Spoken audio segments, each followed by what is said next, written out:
Distorted Loyalty. Written by Stacy Eaton. Read by Marie Rose and Chris Chamberlain. What do you think Mom would want? Jazzy asked me as she sniffed yet another bottle of lotion. Something light and fruity, I replied. Jazzy stared at me with a stern expression. Mom doesn't like fruity. Yeah, I grinned, but I do. She scrunched up her nose. Yuck, she doesn't wear it for you. I blurted out a bark of laughter. If she doesn't wear it for me, who does she wear it for? She wears it for herself. She shook her head like she was the know-it-all teenager she pretended to be all of the time. Oh my God, Dad! She spun around on the tips of her toes, pure excitement flooding her face. I stepped back, shocked at the immediate change in her mood. What? She peeked over her shoulder. You remember that boy, Josh? The one I was telling you about? Why she had to turn sentences into questions, I would never know. He's here! She squealed high enough that I winced. Where? I said, searching the store over her head. I was 6'5", so looking over her 5'4" frame was easy. Don't look! She gushed. Why not? I asked, confused at her reaction. He'll see you, she added quickly. I'm kinda hard not to see, Jazz, I replied dryly and planted my eyesight on the boy who had my daughter's heart doing a wild pitter-pat. Ah, I see. Dad, stop staring! She whined and peeked over at him again. I checked out the kid covertly. He was about 5'6", maybe 7.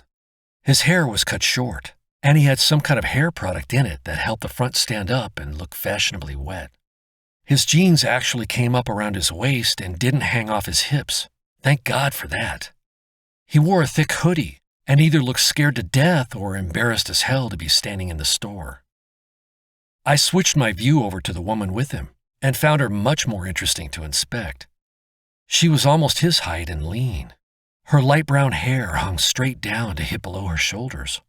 The soft blonde highlights reflected the gleam of the light in the store. She fought back a smile, and I knew she was aware that the kid with her didn't want to be there. They walked over to a wall display. What should I do?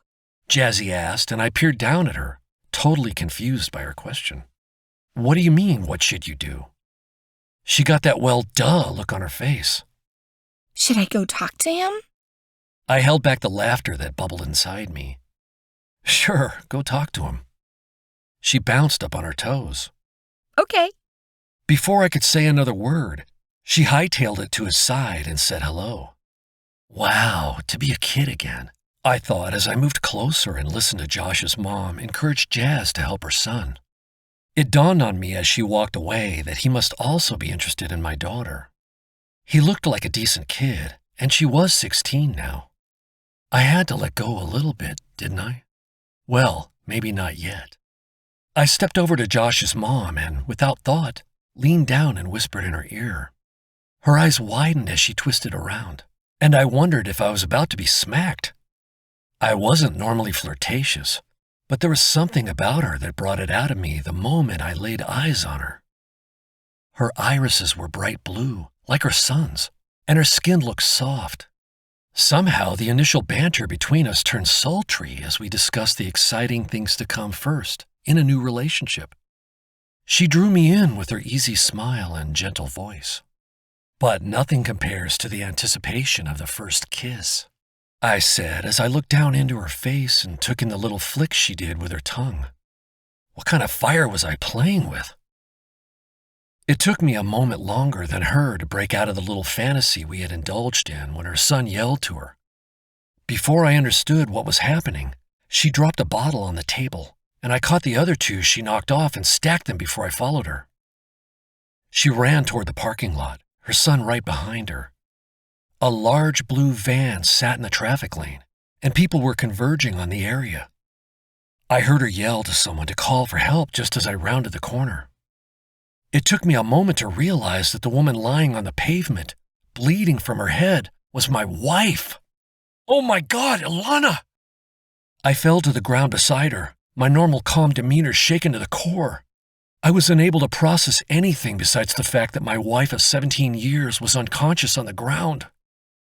My daughter's shriek electrified each vertebra, setting off every nerve ending in my body.